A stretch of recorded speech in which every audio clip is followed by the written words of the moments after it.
Bam! What's happening, everybody? I told you last week I was going to do a video blog on Monday. So it's Monday. I'm going to run through some of these questions everybody submitted and just see what we got going here. No particular order. I'm just grabbing them off of Facebook and stuff like that. So Eric Warner wrote, "How come you rarely play live?" It's not a preference to not play that many shows a year. What it comes down to really is the promoters. Promoters fall through all the time. I think partially because a lot of promoters are just fans and they try to promote shows, and it's just, you know, booking up shows and gigs and venues like that isn't really their thing. So when it comes time to send a deposit, nothing ever happens. We don't end up getting a deposit on our end, and of course we don't show up. So it's promoters. If they handle their business right and they book us, it's very easy to book me. CertifiedWhiteboy@gmail.com. T-Rex will set you guys up anytime you want to get me out to a show. But make sure you're about your business, because that's why they call it show business. There ain't no show without the business, baby.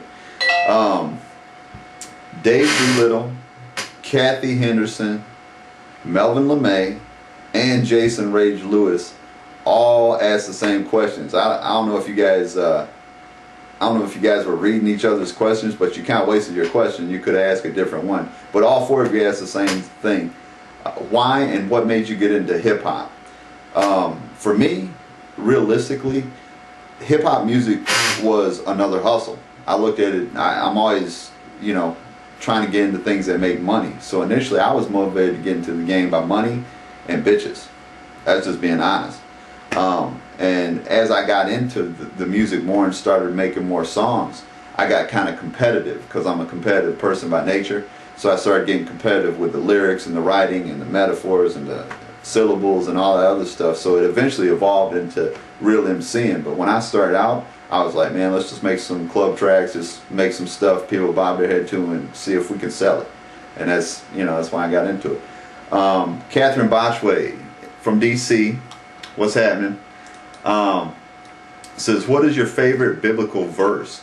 What I'd have to say is Philippians 4:13 through, I don't know word for word, but through Christ that strengthens me, I do all things. Something to that extent. I'd have to read it, but that's always the one that strikes me. Or I can do all things through Christ which strengthen me, I believe.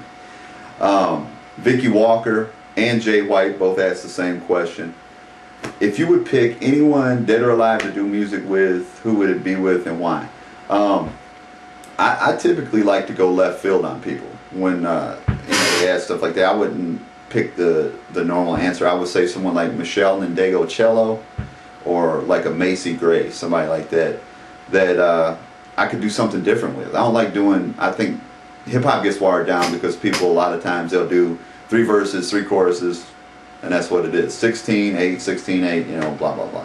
So I think with real musicians and real singers, sometimes you can switch it up and you can put different melodies and choruses and runs and things that you wouldn't normally find in a hip hop song. So those would be two of my first picks. Bonnie Monroe, you and Everlast should make a song together. You are my 2 main dudes. Well, I appreciate that. What do you think about that? I think Everlast is dope as fuck. I've always liked Everlast from the days of House of Pain all the way up to La Coca. I remember listening to his stuff back before he was with House of Pain, when he was with Ice-T. A lot of y'all don't remember that. I got the knack. Everlast, look that up. Charles Kennedy, my question to Shane is, whose idea was Certified White Boy clothing line, and how much percentage of it do you get? It was solely my idea. What happened, I had a tour shirt at one time, you say Shane Capone, Detroit Mob Music, or something like that on the front, Detroit Boss Music, and on the back it said 100% Certified White Boy, just to let people know, because it was just one of those things. I kind of was proud of what I was, and I was just putting it out there for people. And I noticed that out of all the shirts that I had when I was on tour, that shirt always sold out when we went to venues. And I was like, it must be the logo on the back, and it was that square stamp. And so it evolved from that, and I said, well, I need to make a line out of this. And as far as percentage of it, it's me and my cousins. It's all family that work with me. on the music and the clothing. I tend to surround myself with people I can trust, so they're all in on it as well. Debbie Wilson Booth, what is your take on all these rappers killing each other over music? I don't know too many rappers killing themselves over music. I mean, Pac and Big, you know, that was probably the most known thing. I think if you're killing yourself over music, you need to find something else to do. A lot of people who get offended, like, everyone can't like your music, everyone can't love your music, whatever. Most people who get offended, it's an insecure thing when it comes to music. Like, I look at it like this, I guess the best way to put it really, is men and women. Men tend to be more secure about themselves by nature because we don't worry about our looks. We don't run around, you know, having those type of insecurities. We don't get offended easy. We're not emotional like women. And no offense, women, but facts are facts. But when guys get offended, like, that do music, and they take it to that level where they can't have someone hate their music or it crushes their world and they want to kill them, they want to murder them and fight them, that's just the bitch in them coming out. That's what it is, because men typically don't act that way. I feel myself, I'm pretty secure with the stuff that I do. I don't tend to care if anyone hates it or not. If you hate it, cool. We've established that you don't like my music. I won't waste my time trying to sell it to you. So I appreciate that. Isabel Isling from the UK. You've been following Detroit shit for a very long time. What makes your appeal unique on the Detroit scene? The only thing that I would say that I'm unique as far as Detroit, because it's been a long time since I really concentrated on the local scene, but when I started out, I never really gave a fuck to impress Detroit. Like, I love Detroit, I love being from Detroit, but the Detroit music scene is like kind of like crabs in a bucket. Everybody's fighting to get out, and Detroit has never been, I guess I could put it like this, when I've sat down with record labels in the past, most of them will tell me, like, we're not really looking for artists from Detroit because you guys are followers. You're not New York, you're not LA. You don't come with original ideas. You guys kind of follow what the music trends are, so they don't consider us a creative city. And that's just, I mean, I don't believe that, but that's what a lot of labels look at us as. So I never got caught up into that whole Detroit scene where I was trying to be like what was on the radio or be, I just, you know, I went far left with the white boy thing. When I started saying I'm a white boy, this and that, and just didn't give a fuck and was saying things that would relate to my people, and it wasn't nobody in Detroit doing that shit. Nobody at all. They were trying to follow a lot of the urban artists and go to those clubs, which I did. I went to a few urban clubs when I was starting out, but I immediately saw that I was going to get no love in those spots. So I just said, well, you know, fuck it. I'm going to be what I am and just roll with it. So that's what makes me unique. I think that I just didn't try to fit into Detroit. I did my own thing. And thank God, because it worked out a little bit better for me. Jeremy Gunther. How does being a white rapper affect your career in black music, and do you encounter a lot of racism? Kind of the same question that we just went through. When I started out, I used to play in some of the inner city clubs, the urban clubs, and I would put, if you listen to the song Gone off Certified White Boy 1, the last verse on there explains it perfectly, how I feel about it. I used to try to go into those stores, and I would go in and put my posters on the wall, put little displays on the counter, and I would send people into some of those urban stores later that night to try and buy my record, just to see like if they're pushing me or not. And 9 times out of 10, all my posters were torn down. CDs were put down under the counter where no one could find them. And this happened on several occasions. This isn't like one store. This happened all over the city. They were basically like, we're not going to push this white boy. You know what I'm saying? And I mean, to each his own. That's cool. Whatever. But I didn't waste my time after that. It just taught me where I'm accepted. I'll do my thing, and if anybody else attaches to it, that's cool too. Like I love all my fans either way. But I have faced a lot of racism, especially being in Detroit, because Detroit is kind of a segregated city. It used to be 8 Mile was the dividing line, black and white. Black on the south side, white on the north side. It's not like that so much anymore because because of the economy. A lot of people have all left Detroit, basically. Sean Cowley, top 5 Detroit MCs. No particular order, because if I was going to say number 1, I'd always put myself. But I would say Royce, myself, Guilty Simpson, dope as fuck. And a lot of people don't give him credit, I think, because he's with Kanye. But Big Sean is actually dope. He's got some cool punchlines and shit like that, and he's blowing the fuck up. I just keep hoping that he'll bring Kanye to one of these studios around here so I can go pay a little visit. Horrorcore Stash. Are there any unreleased MOB songs or enough for an album or EP?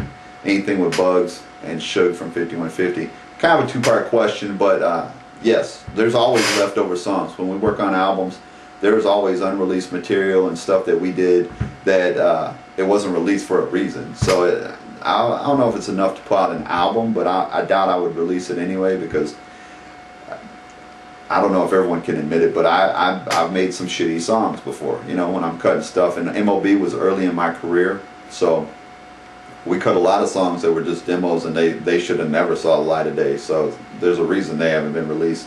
And I do have a few of them with stuff with Bugz and Suge. I know you're asking about that. People that don't know, Bugz used to be in D12, and Suge was from 5150. They were cousins. I was tight with both of them, and they both, RIP, they passed away. I do have some stuff with those guys, but it's not full songs. It's just like ideas that we were working on and things like that. So I probably wouldn't do anything with it, to be honest with you, because it wouldn't sound good and it wouldn't pay any homage to them. You know what I mean? David Ross, what's happening, buddy? Full album collabo. Who would Shane want to partner with? It wouldn't be rap. I would do something. I would mix something. An ideal situation to me would be like Shooter Jennings. I think that would be an awesome collaboration. You get a guy like him with me spitting some lyrics to it, would be a good deal. I tried to set that up on Certified Whiteboy. I tried to get a song with him. Jelly had put me in touch with Struggle, who I guess everybody knows now, Waylon Jennings was Struggle's grandpa, etc. So Shooter is his uncle, and it was just it was actually some bad business they went through, and it was all on Struggle's part. So unfortunately that didn't happen. Zane Bonds. Who would you collab with? Lil Sick. Not to insult Lil Sick, but if I knew who he was, I might. You know, if he's dope, sure, I would collab with him. No problem whatsoever. But to be honest with you, I don't know who he is. Jared Razzo. I hope that's right. Are you and MGK gonna collab soon? No. I mean, it's just not gonna happen. Simply because he doesn't need to collab with underground artists anymore. He's got Diddy. He's gonna be collabing with all the pop rappers now. He's not gonna do underground stuff anymore. Minnesota Gabacho. That's a cool ass name. When are you gonna collab with Jelly and Big Snap? Do your research. Do Google Google Shane Capone and Jelly Roll. You'll find stuff. We've done stuff together. And as far as Big Snap, you know what? Why I got this video on, I actually owe Big Snap a huge apology, because he asked me before he even started on his album to do the remix to White Bandana Gang with him, and he gave me the beat and everything like that, and I had every intention to do it. I was just bogged down with a ton of stuff, and I never really got around to it, and I kind of passed, and I never followed up on him. So Snap, I owe you a verse anytime you want it, man. I got you. Garrett Peterick, I hope I said your name right. Do you use your life for music inspiration, or is it off the top of your head? I try to incorporate my life mostly into my music. I guess you would have to really live in Detroit to understand it, but if you live in Detroit, you are directly or indirectly connected to criminal activity. I'll say that. Drug dealers, all kinds of stuff. You know, people been in and out of jail, and if you're not directly linked to it, 10 people you grew up with are. So most of the stuff that's in my music is real life stuff, situations that affected me personally. Or, you know, sometimes you might ad-lib a little bit to it because it is entertainment. I don't tend to sit here and say, you know, I'm going to really kill you if I see you in real life, because I don't have time to sit around in jail all the time. I mean, I think a lot of these rappers, you know, they'll get on a record and they go hard and they talk all this smack, blah, blah, blah, I'll do this, I'll do that. When at the end of the day, they forget it's entertainment. Like if you see Robert De Niro walking down the street somewhere, do you expect him to stick a gun in your face and put you in a trunk and do some Goodfella shit to you? Obviously not. I mean, most of these guys aren't going to do it. And anybody that talks that kind of shit in real life, like when you see them like, oh, I'm going to kill you, blah, they ain't going to do shit. I mean, the reality of it is most men walking the earth will kill you over basic things like their children, their parents, their loved ones, etc. So any man can be pushed to kill somebody. I don't think that part of hip-hop is real life. A lot of these guys exaggerate, and honestly, I don't believe them. I haven't seen too many rappers that are that back up most of the shit they say. So take it as entertainment. I mean, there is real life situations in there, but you know, it is what it is. That looks like all the questions I got right here. I just kind of breezed through some of them and picked them out. There was three different links on it, so I tried to grab as many as I could. As always, I appreciate everybody supporting, you know, what I'm trying to do over here on this side. CertifiedWhiteboy.com, ShankCapone.com. I'm not hard to find, man. Just Google me.